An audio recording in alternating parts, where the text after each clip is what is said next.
네, 정비례에 대해서 살펴보도록 하겠습니다. 정비례가 무엇인지 오늘 살펴볼 거예요. 탐구해보시다를 보면 예시가 나와 있는데요. 윤호는 사탕의 수에 따른 열량을 알아보려고 한다. 한 개 열량이 얼마다? 20칼로리예요. 그러면 두 개가 있으면 칼로리는 40이 될 거고, 세 개가 있으면 칼로리가 60이 될 겁니다. 이때 X는 사탕 개수를 의미하고요.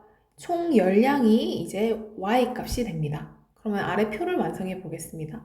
아까 전에 얘기를 했듯이 사탕이 한 개 있을 때는 20칼로리, 두 개 있을 때는 40칼로리, 세 개 있을 때는 60칼로리, 네 개 있을 때는 80, 다섯 개 있으면 100, 여섯 개 있으면 120, 일곱 개 있으면 140. 그래서 이 관계를 살펴보면요.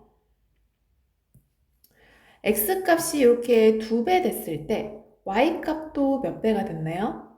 2배가 됐죠? 그러면 X값이 3배가 됐을 때 Y값도 어떻게 됐나요? 20에서 60이 됐으니까 3배가 됐습니다.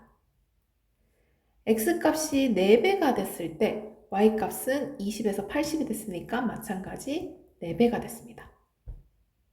그래서 현재 X와 Y 사이의 관계는 X가 2배, 3배, 4배 될 때 X가 2배, 3배, 4배가 될 때 Y값도 똑같이 2배, 3배, 4배가 된다는 것을 알 수 있고요. 이게 바로 오늘 배울 정비례입니다. 한 가지 예시를 더 볼게요. 자, 자동차 속력이 1시간에 40km를 간다는 의미입니다. 40km/h예요. 1시간에 40km를 가. 그러면은 2시간 갔을 때는 2배 더 갔겠지. 그러니까 80km를 갔을 거고. 3시간 갔을 때는 3배 더 갔을 거니까 40 곱하기 3에서 120km를 갔을 겁니다. 그래서 보시면 요 달린 시간이 지금 2배, 3배, 4배 될 때 달린 거리도 마찬가지로 2배, 3배, 4배가 된다는 사실을 알 수 있죠. 자, 이렇게 여기 밑에 보겠습니다. 이와 같이 이 부분이 중요하겠죠? 두양 XY에서 X의 값이 2배, 3배, 4배로 변함에 따라 Y의 값도 마찬가지로 2배, 3배, 4배로 변하는 관계가 있을 때 Y는 X에 정비례한다 라고 얘기를 합니다.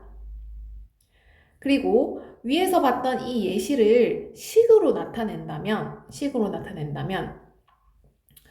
달린 거리를 Y라 하고 달린 시간을 X라고 한다면 이 달린 거리 Y는 어떻게 돼요? 달린 시간에 곱하기 얼마를 해주면 돼요? 40을 해주면 되죠? 그래서 Y는 40X 이런 관계식을 얻을 수 있습니다. 자, 이처럼 Y는 40X처럼 여기 또 중요한 부분이 나옵니다. Y가 X에 정비례하면 X와 Y 사이의 관계를 식으로 Y는 AX. 이때 A는 얘들아 숫자입니다. 요 A는 숫자예요. 예를 들면 Y는 뭐 아까 전처럼 40X가 될 수도 있을 거고 Y는 뭐 3X가 될 수도 있을 거고 등등등 이런 식으로 나타낼 수 있다는 거예요. 그리고 반대로 또 XY 사이에 Y는 AX인 관계가 있으면 이걸 보고 우리는 Y는 X에 정비례한다 라고 파악을 할 수 있겠죠? 자, 한 가지 예시를 보겠습니다. 예제 1번이에요. 어느 공항에 설치되어 있는 자동길은 에스컬레이터를 의미하는 거겠죠?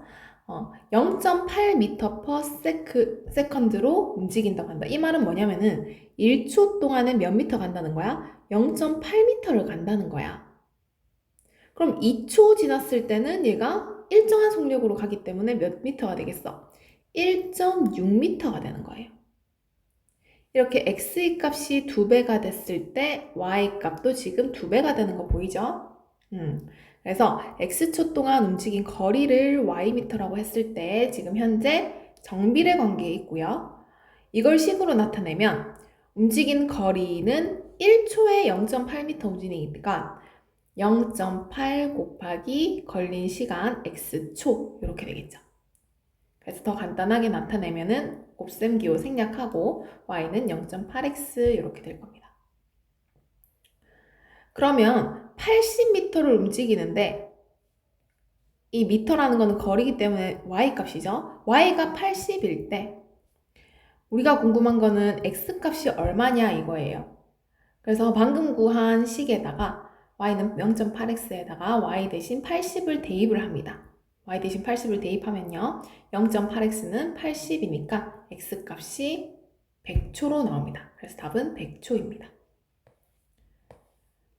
그래서 수업 시간에 우리 정비례 관계를 보고 그것을 식으로 나타내는 연습을 조금 더 해보도록 할게요.